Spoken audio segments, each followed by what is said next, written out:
In this video, we will discuss Islam as a living tradition in the 21st century. As we discussed in the previous videos about Islam and its origins and history, there are a couple major branches of Islam. These are Sunni Islam and Shia Islam. Sunnis who adhere to Sunni Islam make up the majority of the religious tradition at about 84 to sometimes even 90% of the world's population of Muslims. Shiites, who are Muslims who adhere to Shia Islam, make up a much smaller percentage at about 15%. Sunni Islam focuses on adherence to the Sunnah and Hadith and the traditions that the Prophet Muhammad, as well as early Muslims, set forth. There's a focus on societal structures and keeping those upheld.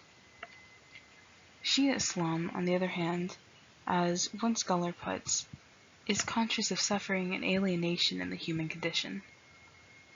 Shia Muslims typically have imams who are not necessarily just leaders of small communities, but are believed to be infallible and authoritative interpreters of the Quran.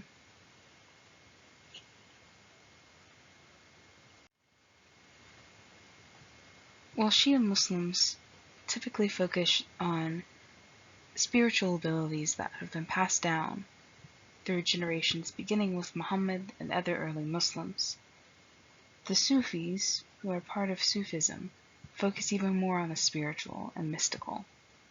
Sufism is in some ways a branch of Islam that focuses on these spiritual and mystical abilities, including the love of Allah and how to get to Allah through spiritualism and mysticism.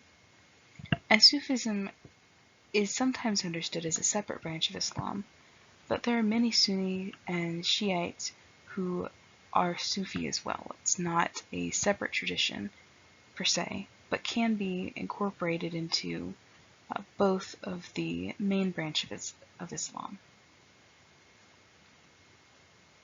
In Sufism, there is a focus on tasawwuf, which is self-purification, and this is one of the ways that a Sufi Muslim might achieve some kind of love of Allah or reach that expectation. While there are distinctions between Sunni and Shia Muslims based on their political and theological beliefs, we also see some central beliefs to the Islamic tradition as a whole that most Muslims adhere to. One of these central beliefs is in Tawheed, which literally means the oneness of Allah. The idea here is that God, or Allah, is one entity and is the only one who is divine. This is the central belief of monotheism for the Islamic tradition. As we've talked about previously, the Quran is one of the central authorities for the Islamic tradition, as it's believed to be the revealed word of God, or Allah, to Muhammad, and also to other Muslims passed down through the Prophet Muhammad. Sharia law holds an important place in Islam as the laws that most Muslims should adhere to appropriately follow Allah and uphold the rules and ideas in the Quran and Hadith.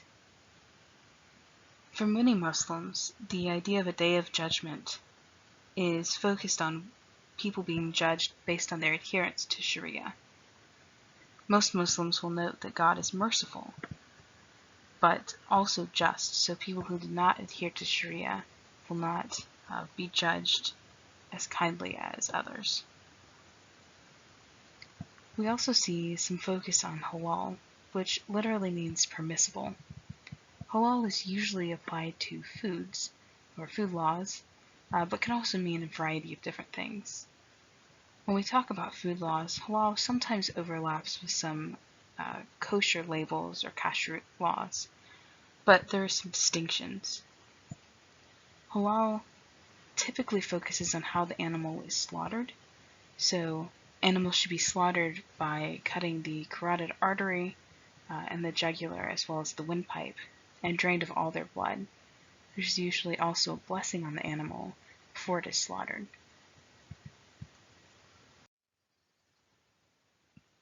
When we study Islam, there are typically 5 major features and common beliefs that we see in the tradition, and these are often called the 5 pillars of Islam. The first of these reflects the idea of Tawheed, or the oneness of Allah, and it is called the Shahada, which is the declaration of faith. The declaration of faith for Islam says there is no God but God, or Allah, and Muhammad is his prophet. This idea reinforces the idea that there is only one God, so it is monotheistic, and that the Prophet Muhammad is the one through whom this revelation was passed down. The second pillar is Salah, which is prayer, and encompasses the various prayers that are required of Muslims throughout the day. The Qibla is the direction of prayer. So the prayers are not just prayed wherever one wants to in any direction, but there is a specific direction of prayer. In the beginnings of Islam, the Qibla was towards Jerusalem, as it was one of the monotheistic faiths that inherited some of the traditions of Judaism and Christianity.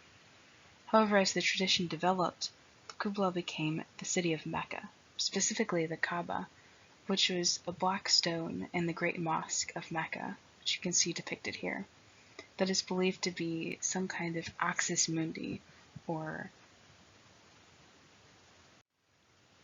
connection between the earthly realm and the heavenly realm.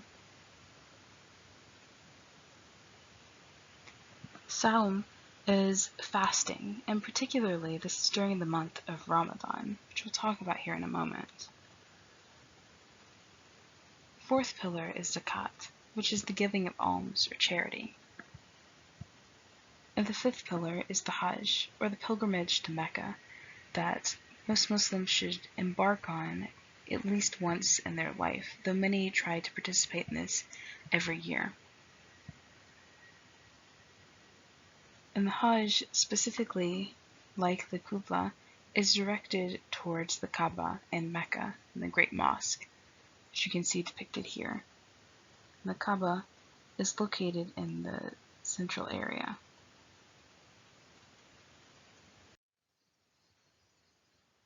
For most Muslims, there are 2 major holidays that are celebrated, though there are also a variety of smaller holidays as well, such as a celebration of the birth of Muhammad. The first major holiday, however, is Eid al-Fitr, which is the festival of breaking the fast. Eid al-Fitr is celebrated at the end of the month of Ramadan, which is the 9th month in the Islamic calendar. And Ramadan is observed with fasting and prayer, so 2 of our 5 pillars, Salah and Saum. Eid al-Fitr celebrates the first revelation of the Quran to the Prophet Muhammad. Eid al-Adha is the festival of the sacrifice, and is usually considered by most Muslims to be the holiest of the 2 major holidays. Eid al-Adha celebrates the willingness of Ibrahim, who we see in the Jewish tradition as Abraham, celebrates Ibrahim's willingness to sacrifice his son Ismail to obey God's will in order to sacrifice his son.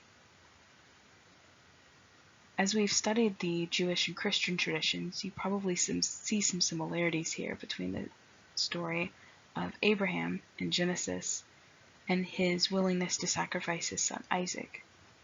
In the Islamic tradition, we see a very similar story, just with Ibrahim being willing to sacrifice his first son, Ismail, who is believed to be the ancestor of most Muslims. Eid al-Adha, which is believed to be the most holy holiday, is celebrated because of this willingness, and Ibrahim is stopped from sacrificing his son Ismail just like we see Abraham in Genesis stop from sacrificing his son Isaac. In the 21st century, we often see a lot of discussion of women's roles in Islam, particularly in America. In Islam, many Muslim women wear head coverings, which are hijab.